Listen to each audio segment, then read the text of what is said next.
Before we get into the video, could everyone please subscribe to my channel? Thank you so much. I never thought the happiest day of someone else's life would become one of the hardest days of mine.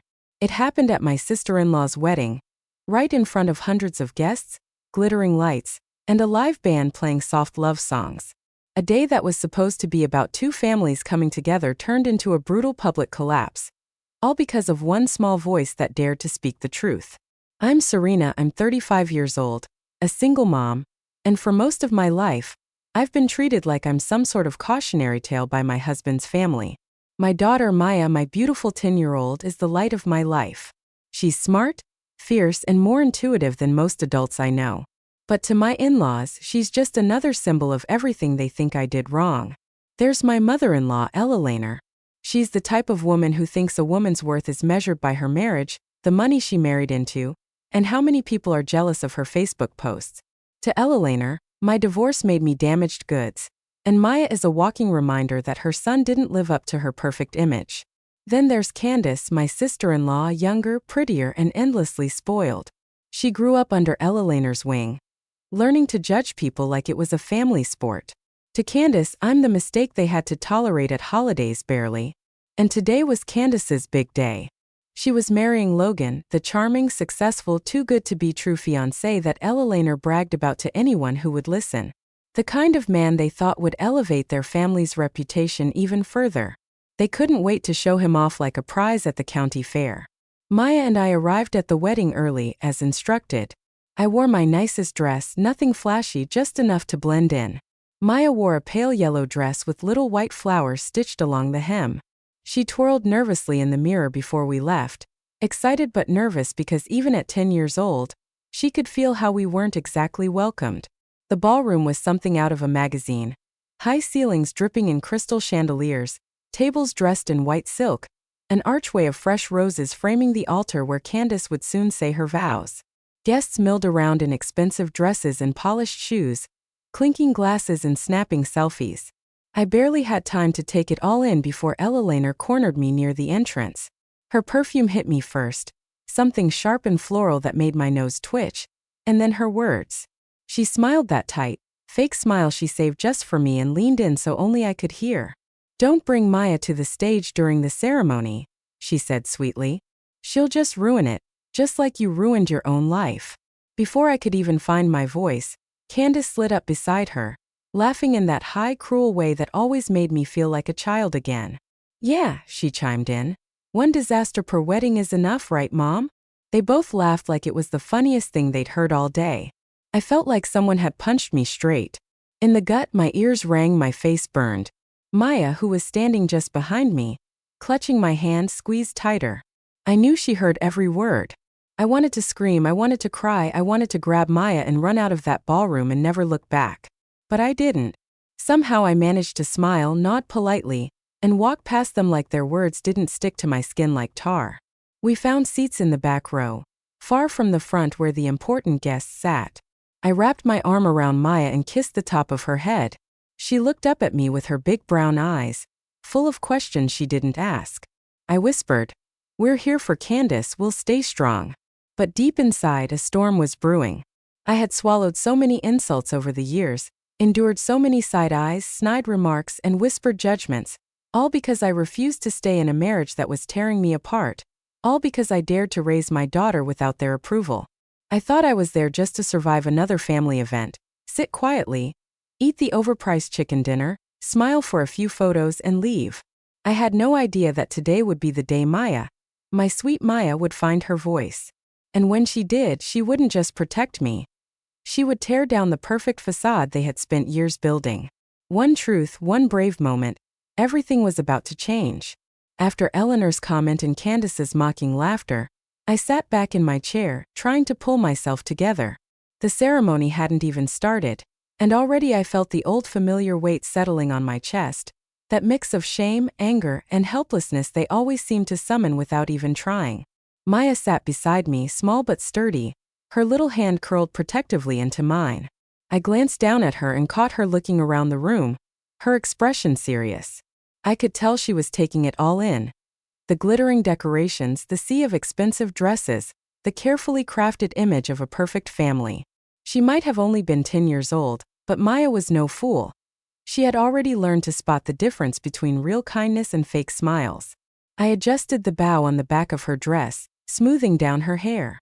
"You look beautiful," I whispered. She smiled, but it didn't quite reach her eyes. The ballroom buzzed with excitement. Waiters in black and white uniforms weaved through the crowd with silver trays offering glasses of champagne and tiny hors d'oeuvres. Guests snapped pictures under the giant floral arch, the smell of fresh roses so thick it almost made me dizzy. Every detail screamed of wealth, success, perfection. And yet despite all the glitz, I couldn't shake the feeling that underneath it all, something was rotten. I shifted uncomfortably in my seat, adjusting the hem of my dress. I wasn't ashamed of who I was, not anymore. But being here, surrounded by Eleanor's friends and family, reminded me of how hard I had fought to rebuild my life after my divorce. They never forgave me for leaving their golden boy. Even when they knew he cheated, lied, and spent more time at bars than at home. To them, marriage wasn't about happiness. It was about appearances, and I had shattered theirs by walking away. In their eyes, I was the one who failed, and Maya, she was the permanent stain they couldn't scrub away. The officiant was setting up at the altar, checking his notes. Candace's bridesmaids, all in shimmering silver gowns, posed for photos near the back doors. Logan stood by the archway, laughing with his groomsmen, completely at ease, like a man without a single worry in the world. I watched him closely, trying to see what Candace saw. Logan was handsome, no doubt, tall, broad-shouldered, with the easy smile of someone who'd always been told yes. But there was something else, something slick and polished about him that made my stomach twist, like he knew exactly what face to wear for any occasion. I leaned closer to Maya. "You doing okay?" I asked. She nodded, but she stayed quiet, her eyes never leaving the front of the room. From where we sat, we were mostly ignored. Eleanor and her friends had claimed the front rows, chattering excitedly about Candace's custom dress, the celebrity florist, the exclusive honeymoon plans. We were an afterthought at best, a reminder of something they preferred to forget. Still, I held my head high. I wasn't here for Eleanor. I wasn't here for Candace either. I was here because Maya deserved to see that sometimes you show up even when it's hard. You stay true to yourself even when others wish you'd disappear. The music changed, signaling that the ceremony was about to start. Guests began finding their seats. The groomsmen lined up and bridesmaids glided down the aisle one by one, each with a perfectly rehearsed smile. Maya shifted restlessly beside me. "Mom," she whispered, tugging on my sleeve. "I need to tell you something." I bent down, lowering my ear to her mouth so she wouldn't have to shout. "What is it, honey?" She hesitated, glancing around to make sure no one was listening. "I heard Logan talking. He said something bad about Candace about the wedding." I pulled back and studied her face. She wasn't joking. She wasn't confused. There was a fierce seriousness in her eyes that sent a cold chill up my spine. "What did he say?" I whispered. Maya chewed her lip, struggling to put it into words. "He said, Candace is just a stepping stone, that after he gets what he wants, he doesn't care what happens to her." I sat back hard in my chair, my heart racing. I wanted to believe Maya had misheard. I wanted to believe there was some innocent explanation. Deep down, I knew better. This was a family that prided itself on keeping up appearances, on silencing anything that didn't fit the narrative of perfection they sold to the world. If what Maya heard was true, then Candace, for all her cruelty, was about to walk into a marriage built on lies, and no one here would stop her. They were too busy taking pictures, too busy admiring themselves in the reflection of the chandeliers. I squeezed Maya's hand tight. "We'll figure it out after the ceremony," I said softly, trying to buy us both some time, but Maya didn't look convinced. As I turned back toward the altar, my stomach sank with a sickening certainty. Maya wasn't the type of child to sit quietly when she knew something was wrong, and today she wasn't going to stay silent, not for anyone. The music swelled, and the guests rose to their feet as Candace made her grand entrance. She floated down the aisle in a dazzling white gown, dripping with pearls and Swarovski crystals, her veil flowing behind her like a cloud. Everyone turned to admire her. Everyone except Maya. Maya stayed glued to her seat, her tiny hand clutching mine with surprising strength. She watched Logan instead, narrowing her eyes like she was seeing him for the very first time. As Candace reached the altar, The officiant smiled warmly and welcomed everyone to the ceremony. There was a soft collective sigh of admiration from the guests. People whispered about how beautiful Candace looked, how handsome Logan was, how perfect they were together. I couldn't focus on any of it. All I could hear were Maya's words repeating in my mind like a broken record. Candace is just a stepping stone. After he gets what he wants, he doesn't care what happens to her. My stomach twisted, my heart hammered against my ribs. I fought to steady my breathing, reminding myself that maybe, just maybe, Maya had misunderstood. Maybe Logan had been joking. Maybe I was overreacting. But deep down I knew that wasn't true. Maya didn't lie, she didn't exaggerate. She told the truth, even when it was uncomfortable, even when it was hard. As the officiant moved through the opening lines of the ceremony, Maya shifted beside me. I glanced down and saw her fidgeting with the hem of her dress, her face pale and determined. "Mom," she whispered, tugging at my sleeve again. "I have to say something. I can't let her marry him." Panic flared inside me. I shook my head quickly, trying to calm her. "Sweetheart, not now, please. Let's talk about it after, okay?" But Maya's chin lifted stubbornly, the same fear set to her jaw that I had seen a dozen times before when she decided something was right. The officiant continued, asking the familiar question, the one that always made people chuckle at weddings but never expect an answer. "If anyone here has any reason why these two should not be joined in holy matrimony, speak now or forever hold your peace." The room filled with polite silence, and then Maya stood up. Before I could stop her, before I could even grab her hand, she slipped out into the aisle, her little yellow dress bright against the sea of muted pastels and designer suits. Gasps echoed through the room as heads turned. A few people laughed nervously, thinking it was a joke. Eleanor's face twisted into a furious scowl. Candace looked confused. Logan shifted uncomfortably at the altar. And there was my daughter, 10 years old, standing alone in a room full of strangers with nothing but the truth to protect her. She cleared her throat, her voice strong. "Did we walk away and leave Candace to marry a man who only saw her as a business transaction?" I stood up, my legs trembling, my heart hammering so loudly I could barely hear my own thoughts. For one wild moment, I considered grabbing Maya and leaving, escaping the stares, the whispers, the inevitable blame that would rain down on us like a storm. But then I remembered every time I had bitten my tongue around Eleanor, every time I had smiled politely through their cruelty, every time I had let myself be silenced because it was easier than fighting back. Not this time. This time the truth mattered more than their approval. This time Maya needed to see what it looked like to stand your ground, even when you're scared, especially when you're scared. I stepped into the aisle beside her and took her hand. I didn't say anything at first, just squeezed her tiny fingers in mine, letting her know she wasn't alone. Then I turned to the guests, people who had judged me, gossiped about me, dismissed me, and I found my voice. "Maya didn't make anything up," I said, my voice shaking at first but growing stronger with every word. "She heard Logan say those things, and knowing my daughter, she wouldn't stand here unless she knew it was important. She's telling you the truth, whether you want to hear it or not." Maya straightened beside me, emboldened by my words. Logan's smile slipped. He turned toward Candace, whispering urgently, but she recoiled from him like he was something foul.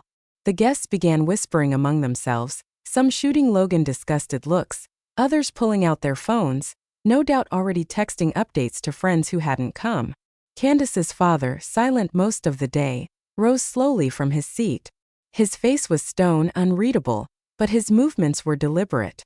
He crossed the aisle and whispered something into Candace's ear. She shook her head violently, mascara streaking down her cheeks. The officiant cleared his throat awkwardly, his hands fumbling with the ceremony book. "Perhaps we should take a short break," he said, trying to salvage the situation, but it was too late. The spell had broken, the perfect facade had shattered, and there was no putting it back together. Maya looked up at me, her face a mixture of fear and fierce pride. "You did good, baby," I whispered, kneeling down so we were eye to eye. "No matter what anyone says, you did the right thing." She nodded solemnly, and I could see the relief flooding through her tiny body. We stayed where we were, side by side, facing the wreckage of a wedding that had been built on lies, facing the consequences of telling the truth in a room full of people who only wanted a pretty picture. And in that moment I knew no matter what storm was coming next, We were ready together. The ceremony was officially in chaos. Guests murmured in clumps, clutching their purses and pearls, whispering like wildfire.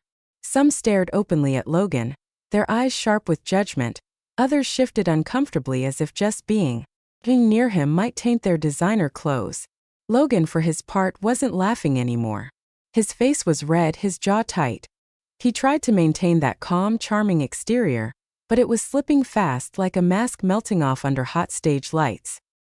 He took a few shaky steps toward Candace, hands raised in surrender. "Baby," he said, his voice strained. "Don't listen to this. She's a kid. She's confused. You know how people are around weddings, nerves, excitement. Maybe she heard a joke and misunderstood." Candace just stood there, her bouquet trembling in her hands. Her father whispered something else into her ear, and this time she didn't argue. She thrust the bouquet into a bridesmaid's arms and turned slowly, deliberately, to face Logan. "Is it true?" she demanded, her voice cracking but loud enough for everyone to hear. "Were you seeing someone else while we were engaged?" Logan hesitated a second too long. The hesitation was all the answer anyone needed. Gasps rippled through the crowd. Some of the older guests shook their heads and muttered. A few guests even started edging toward the exits, eager to escape the looming disaster. I watched it unfold like a slow-motion car crash. Horrifying but impossible to look away. Logan's expression hardened. The charming groom act evaporated completely. He sneered, the real man underneath finally slipping free. "You think you're so perfect?" he snapped at Candace. "You and your family acting like you're better than everyone else. You're just a bunch of rich phonies. You think you own me because you threw money at this wedding? Newsflash, sweetheart. I was never in it for love. I was in it for the deal, the connections, the business your daddy could hand me on a silver platter." A collective gasp shuddered through the room. Even Eleanor, who had been frozen in horror until now, stumbled back into her chair, her hand pressed against her mouth. Candace's face crumpled. Tears smeared her flawless makeup as she backed away from Logan, shaking her head like she couldn't believe what she was hearing. The truth was undeniable now, laid out bare for everyone to see, with no way to dress it back up. The officiant quietly closed his book and stepped down from the altar. The band, sensing that the day was done, started packing up their instruments without waiting for instructions. Logan realized he had lost. There was no coming back from this. With a final glare at the room, he turned on his heel and stormed out of the ballroom, shoving past guests without a word. The heavy doors slammed shut behind him, the sound echoing through the stunned silence. Candace stood there alone, trembling, surrounded by hundreds of people yet completely isolated. For one surreal moment I wondered if she would blame us, blame Maya, blame me, because that's what Eleanor had always taught her to do. Blame others, hide the cracks, keep the image alive at all costs. But something shifted in Candace's face. Maybe it was the final betrayal. Maybe it was seeing all those judgmental faces now looking at her with pity instead of admiration. Maybe it was simply the truth hitting her so hard she couldn't deny it anymore. Candace slowly walked down the aisle past the stunned guests and stopped in front of Maya. She crouched down, ruining her dress, not caring anymore, and looked Maya right in the eye. "Thank you," she whispered, her voice hoarse but sincere. "You saved me." Maya nodded shyly, unsure how to react. Candace turned her gaze to me next.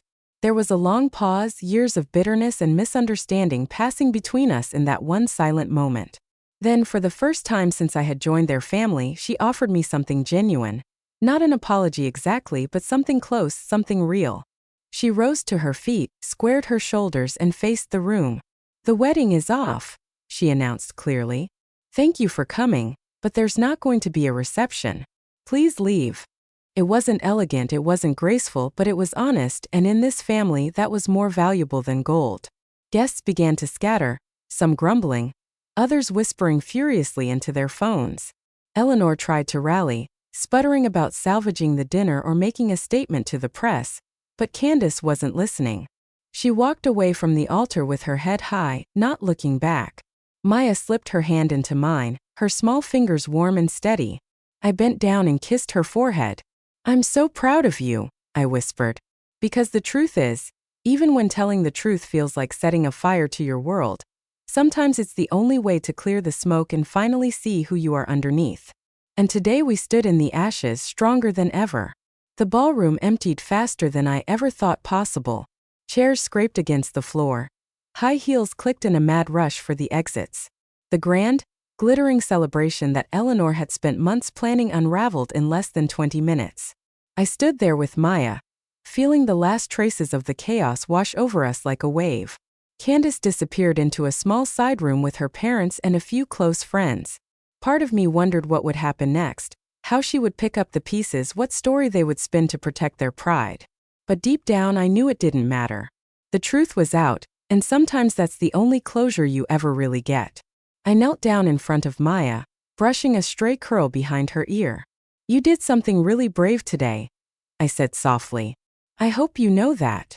She bit her lip, fidgeting with the hem of her dress again. "Was it wrong?" she asked. "Did I ruin everything?" My heart squeezed painfully. It would have been so easy for me to tell her what everyone else wanted to hear, to scold her for causing a scene, to teach her that survival meant staying quiet, fitting in, letting wrong things happen because it was easier. But I couldn't do that. Not after everything we had been through, not after everything I had swallowed just to survive. I pulled her close, wrapping my arms around her tiny body. "You didn't ruin anything," I whispered into her hair.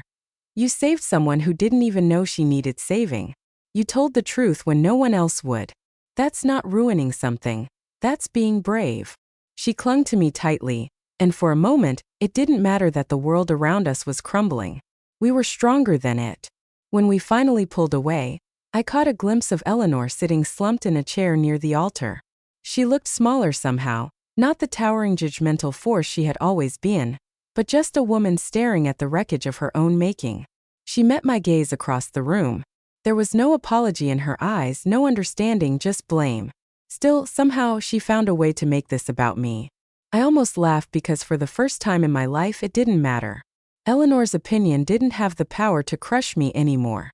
Neither did Candace's or the whispers of the guests, or the traditions they clung to so desperately.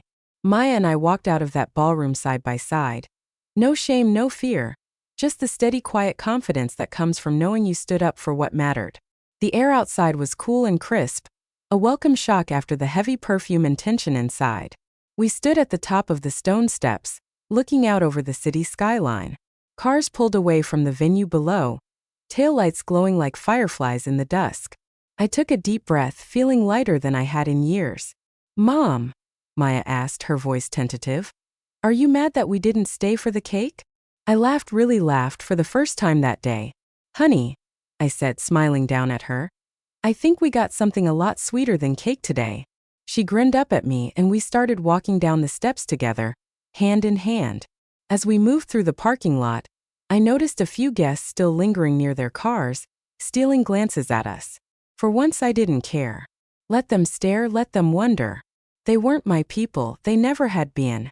My people were the ones who told the truth even when their voices shook, the ones who stood up even when it would have been easier to sit down, the ones who understood that sometimes you have to let things break before you can build something stronger. Maya looked up at the stars blinking to life overhead. "You think Aunt Candace will be okay?" she asked. I squeezed her hand. "I think she's going to have to figure out who she is without someone pretending to love her."